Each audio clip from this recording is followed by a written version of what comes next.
Standing up in McKinney. This is, according to Callus, it is episode 711. That is 711, folks. Coming out to you on the 15th of January, the year of our Lord, 2025. Today's episode will be entitled Point of View, not to be confused with the late, great Marlon Maddox's radio show called Point of View back in the day on the USA Radio Network. No, today we're just going to talk about some different things, and I feel like it's necessary to delve into this in some regards in relation to what went on yesterday. I know there were a great many people that were hopeful and had different opinions on what went on, but I would hate to say it, but it was entirely predictable. And before we get into that, let me remind you, the best thing, or actually the only thing that I would ask you to do for me is to like, share, and subscribe to this here podcast. Join me on the social media of your choice. I am the owner of a page and a group over at Facebook. I drop in at MeWe, and I am a pro at Gab. And for now, you can still find this show over at YouTube. I feel like I've kind of beat the dead horse here, but again, we're restarting. We took a couple months off, retooled, kind of thought about where we wanted to go. We're trying to stay on a path. We want to be positive. We want to look forward, and we want to be encouraging. Why? Well, anybody can be doom and gloom. Anybody can be the guy that sits in the middle and just prognosticates or points out or calls the shots, if you will. I want to tell you what I know, tell you what I've seen, and then try and give you the best way forward, in my opinion. Why, in my opinion? Well, because the show is named according to Callus, and I'm the Callus of which it is according to. So that's why. So here we go on with the program. So yesterday was the big debate, right? The purpose, if you will, of yesterday was to elect the Speaker of the Texas House. And that election should have been determined by the Republicans in the House, since they have a significant majority in the House. However, that's not what happened. So there are a number of ways we can look at this. The people that are in power want to stay in power. They're going to do anything and everything they can in order to stay in power. And if you're fair, right, if you're completely objective, they have delivered on a number of things over time to, at the very least, placate the majority of the people, which is why they win re-election. Now, if we want to continue on down the path of the civil war that is brewing within the Republican Party, then do nothing. Just keep doing the same thing that we have been doing, and we'll see what happens. What I would encourage you is, the deal's been done.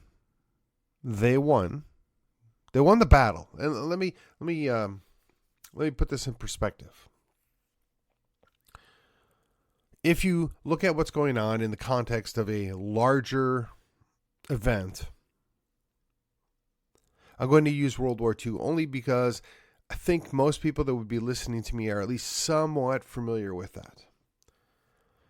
So prior to the United States, through Operation Overlord, invading Normandy, France, the Germans were pushed back out of Soviet Union.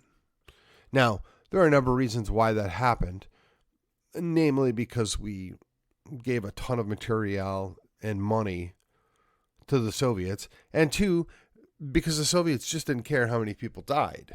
I mean, they were cannon fodder, and nobody cared. So, I mean, that's why they were more successful than the Germans. The Germans didn't actually want their soldiers dying.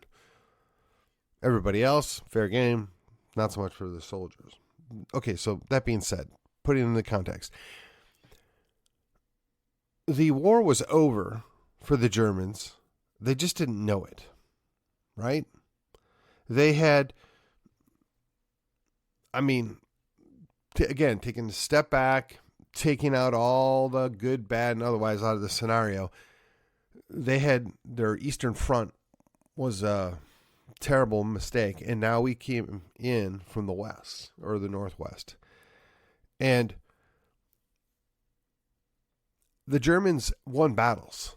They pushed back. They were successful in several ways before they ultimately collapsed. And that's how you need to look at this. Perhaps this was a successful counteroffensive or battle on behalf of the bureaucrats. I like that term.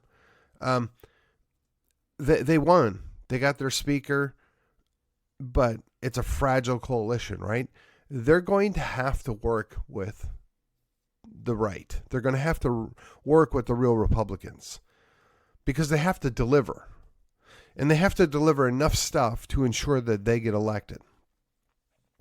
Now, I'm sad and disappointed that, 36 Republicans felt that holding on to power is more important than sticking to the principles and the rules that they themselves set up.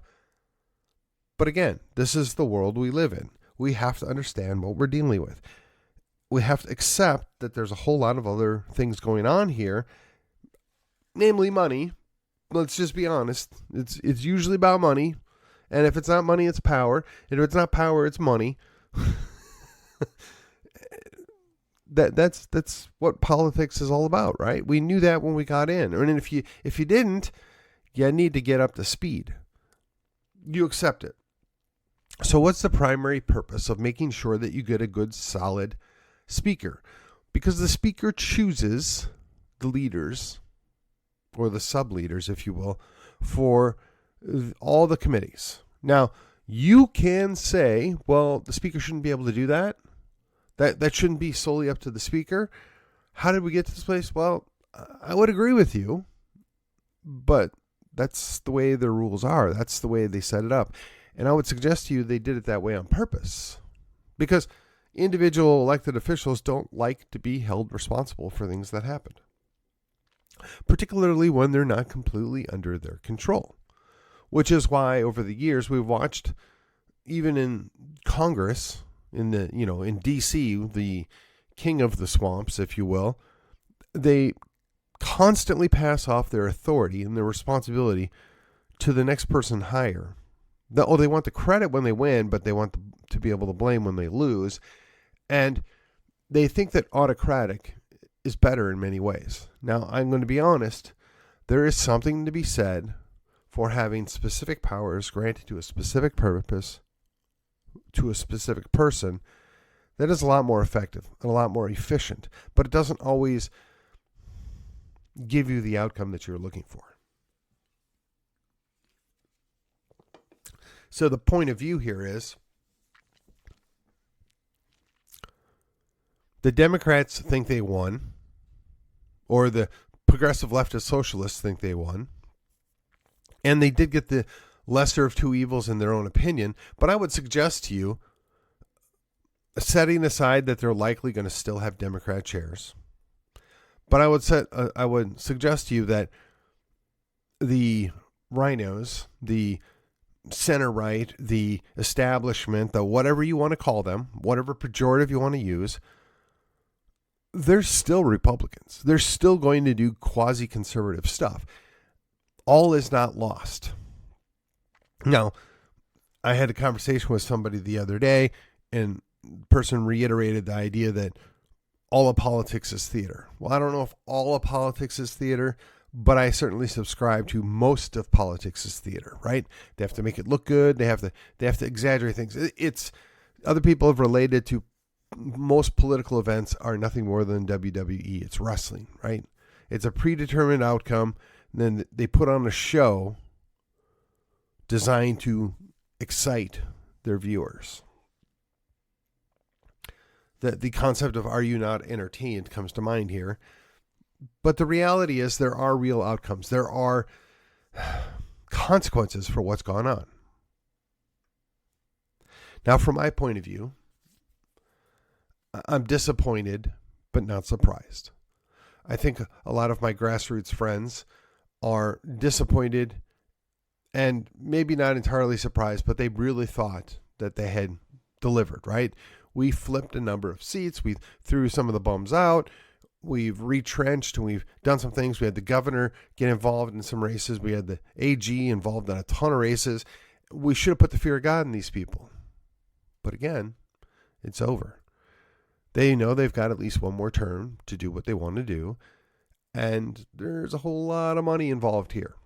I mean, look, let's just take one example. Something that I don't feel very strongly about one way or the other, okay?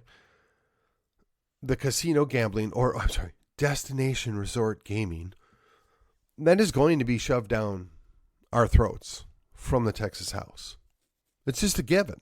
They've given way too much money to way too many legislators. Now, fortunately, it'll probably die in the Senate. Or at the very least, the governor should veto it. And they're going to sell you on all these different benefits that you're going to get from expanded gaming, aka casinos, in the state of Texas. To say I'm dubious is an understatement. But on the flip side, I don't see this as the end of the world. I don't see this as the destruction of all that is Texas. But I do see as a glaring example of where money talks.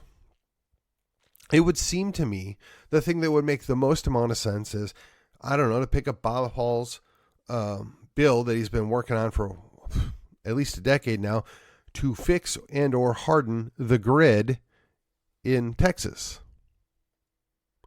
Now, I know the electric companies don't necessarily want to spend the money. I know the elected officials don't necessarily want to take that on them, that they cost their constituents more money. But when are they going to do something about this? I mean, it's an obvious problem. It's been a known problem for decades. When is it going to be time for this? Now, what's ironic is the very power companies that in theory might benefit long term from having a hardened grid or a upgraded grid are spending millions of dollars to avoid doing this, where they could have spent that same millions of dollars to actually give a better delivery product to the American people, the people that ultimately pay their bills, and they could have passed along a little bit of that cost.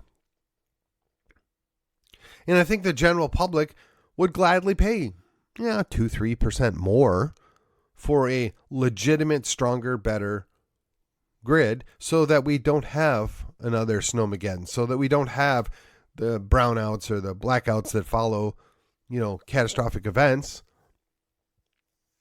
Just my thought on the matter. So you got to ask yourself, why? Well, they're going to say it's about the money, and I have no doubt that it is. But could it be something else, maybe even more nefarious? I don't know. Go do your own research. That's certainly somebody else's point of view. All right. Second thing I want to get at here.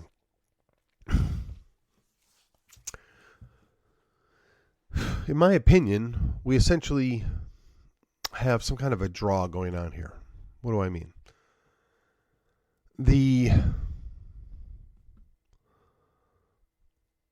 Republicans that won the battle, right? The ones that got their choice for Speaker up, they've got to deliver. They're going to have to deliver actually probably more than what they otherwise would have had to deliver. Now, they're going to get theirs. There's something on the side. I mean, that's why they fought so hard to keep it. But if they don't deliver to their constituents, it's clear that there's going to be consequences. It's clear it's going to get that much more expensive, that much more difficult to get reelected. And that should be some solace. The solace being that it's not a walk away anymore. And sometimes money, quite frankly, isn't enough. So while they, again, won the battle, they're not going to win the war. That much is clear. And they didn't get a clear win. We didn't completely lose. That's what I'm trying to tell you. It's not all that bad. It could be worse, but it's not. All right, and the third item that's directly related to this, I guess, we're talking about outcomes. So the outcome is we didn't get the guy we wanted.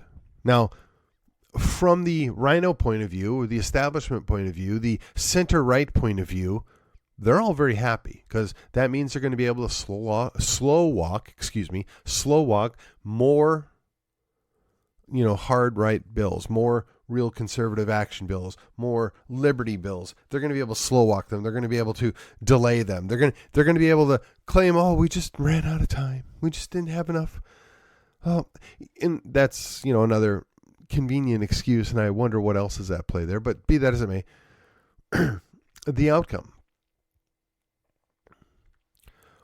We do get good bills passed. We do get the Overton window shifting to the right with each legislative session. It's slow, it's painful, it's arduous, but we are successful. We are moving it further and further each and every time. And the crazy that was unleashed over the last 4 years is paying a dividend for us. So we can't give up. We can't be dejected. We can't, want to throw in the towel. We have to understand exactly what we're dealing with. Nobody said it would be easy. And again, using the World War II analogy here, in many ways, the establishment fights, not like the Germans, where the Germans looked and they said, you know what, there's no way to win this. We're just going to surrender and take our chances with the Americans. The ones on the Eastern Front facing the Russians, they knew what was going to happen to them if they surrendered. It was like fight and die or die after you give up the fight. So better to die with your boots on. I mean, it was horrible. And not to say they didn't perhaps deserve it, not to say that there wasn't a just retribution going on there. Again, not taking sides, not calling right and wrong in the situation, just kind of explaining. It was so much worse on the Eastern Front that there was no incentive for them to quit. There was no incentive for them to just give up until they had no other choice. Whereas, hey, it's the Germans fighting the Brits, their cousins, whatever. They hated each other for the context of the war, but if they surrendered to them, they knew they'd be treated fairly and decently as compared to what the Russians were going to do to them.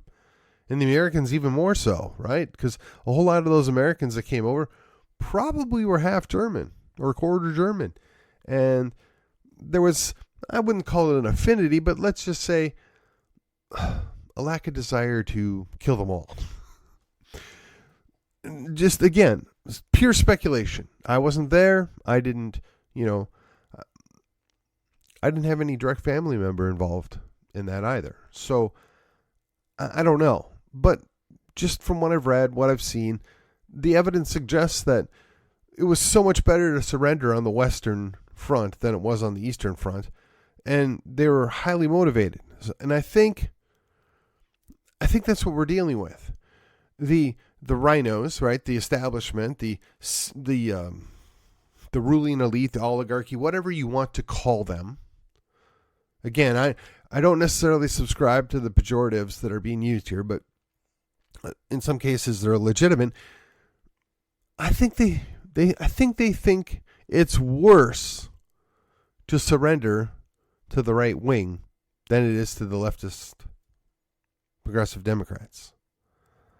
I think they would rather cut deals with the left of center mobs than deal with the right wing. And it's kind of disappointing and disturbing to me all at the same time because we're much better friends to them than they ever were to us, right? We've supported them when they didn't deserve it, and they've not done that for us.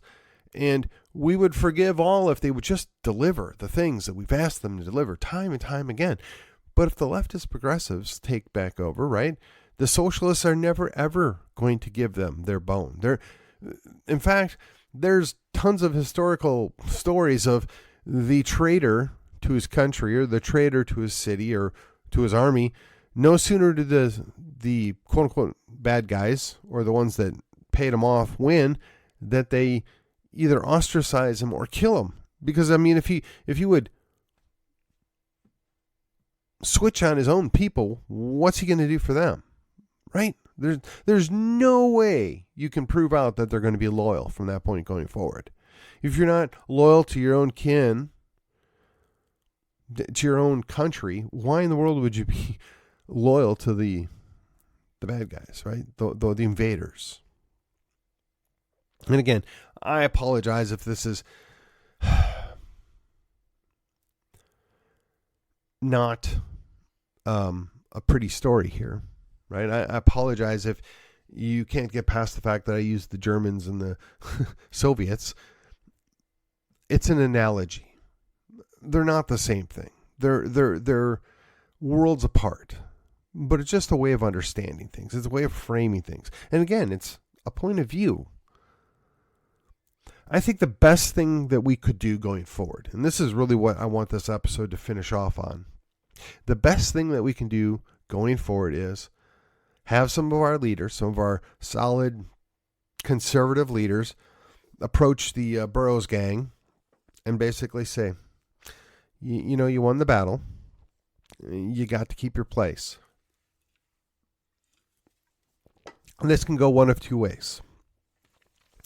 We can spend the entire session in a lockdown battle and fight each other to the end, or we will accede to the fact that you won at this moment,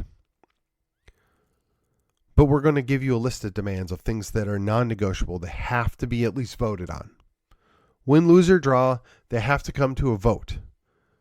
And we'll play nice, and we'll give you, you know, we're not going to fight you on those things that you find are important, so long as you'll at least provide us the vote, that you're not going to undermine us and, you know, violate the terms of the armistice here, right? Boy, I butchered that word. Armistice. Whatever. The truce. They're offering a truce, right? We're going to lay down our arms. We're on the same side. We're co-belligerents here. Neither of us are excited about those leftist progressive socialists over there. We don't want to give them access to power. We don't want to give them anything that they want. You want to give people 20%. We're going to give them the 51%. Let's work on the things that we can work on together. Let's agree that you're uncomfortable with the number of things that we want to do, but we want for you to stay out of our way. If we got the votes to get all the rest of these things done, we want them done. We want an actual legit vote, knowing full well that may cause you to look bad if you oppose us. But the alternative is we're going to crush everything that you do. We're going to make sure you don't get a darn thing done that you get to claim a victory on. Even if we want it, we're going to find a way to destroy it if you don't play nice with us. Because we have a plurality of the entirety of the House, and we have a majority of the Republicans. And while you cut a deal to save your own skin, rather than continuing this battle through the entirety of the session, work with us. We're offering you a way out. Let us get these things done. And folks, I don't even know what all those things are. I would just start with, I don't know, the 8 legislative priorities that have been put forth from the Texas State Convention, right? I would say maybe don't treat your grassroots people, your precinct chairs, like garbage. Not all of them do, but I've heard stories, right? Perhaps you actually take the time to listen to your constituents and are invested in somebody that isn't a billionaire giving you tons of money to give them their latest slap off the trough of the taxpayer money. Just saying. But folks, that's the way we got to look at this. We have to acknowledge that they got the win, that they saved face this time around, but we're on the uphill charge here, right? And we have overwhelming odds in our favor, both time and personnel. It's a matter of time until we take the hill. It's a matter of time before we're ultimately going to win. And every year that goes by, we get more reinforcements. Every year that goes by, we get stronger, and they're getting weaker. So we have to be patient. We have to be, I guess, faithful to our principles, but also generous with the people that we're dealing with. Because here's the problem. We could push them out of the party. We can make them pariahs, and, some of them will maybe turn coat. Some of them will retire. Some of these guys we actually need. They are solid legislators. They know how to get things done, mostly because they've spent a lot of time preventing other people from getting things done. But there are some useful bonuses from working together with these people. Now, believe me, I get it. Most of us are very angry, disappointed that, they went and did what they did. But that's in the rearview mirror now, folks. Don't forget, but you got to move on. You got to point your nose forward and keep working towards the end goal. And the end goal is we're going to make Texas again. We're going to hold true to the principles of Texas. We're going to, put Texas first. We're going to relish the notion of a culture of independence for the state of Texas and all that is involved with that. And that requires sometimes that you have to acknowledge that you don't get everything the first go. You don't get everything the second go. And you may have to keep going at it for decades, sadly, to get done what you want done. But again, and this is where the leftist progressive socialists win. They already know they couldn't win. They can't win. But they just keep picking away, keep chewing away, keep, eating away the foundation. And eventually it collapses. They believe it. We have to prove them wrong. We have to rebuild. We have to fight back. We have to push them out. There's the analogy of the sword and the trawl. Nehemiah is telling the people rebuilding the wall, you worry about your section. You do what you need to do. We're going to get this done.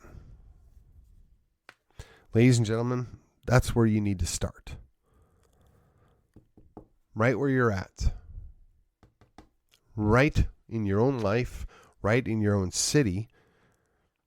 And you need to be willing to accept the way the world is around you and do what you can to gently push it in the right direction, to rebuild the foundations, to continue to embrace those that are willing to listen, working for that positive future that is still very likely to come if we're just willing to do the work. And with that, this has been According to Callus, reminding you that a lot of this all boils down to what is your point of view. And with that, I will see you on the other side. Wanted. Young men to rebuild Western civilization. Must be unafraid of pain, blisters, intellectual rigor, and a lifetime of long shifts with swords and shovels, digging ditches, repelling invaders, and reading stacks of books taller than their fathers. Must be impervious to manipulative women of all sorts, giggling virgins, cyber skanks, and even full cauldrons of Karens or hand-wringing clergy, but always seeking to hear and heed the words of Lady Wisdom. Immune to the leadership of hypocrites and LARPing online masculinitats, unaffected by abusive authorities, petty professors, and all brokers of official respectability. Willing to hoist the Jolly Roger and Johnny Cash's favorite finger whenever faced with idolatry. Long-suffering joy and determination required. Must be willing to dwell among the tombs and graves of the long dead, seeking truths that cannot die.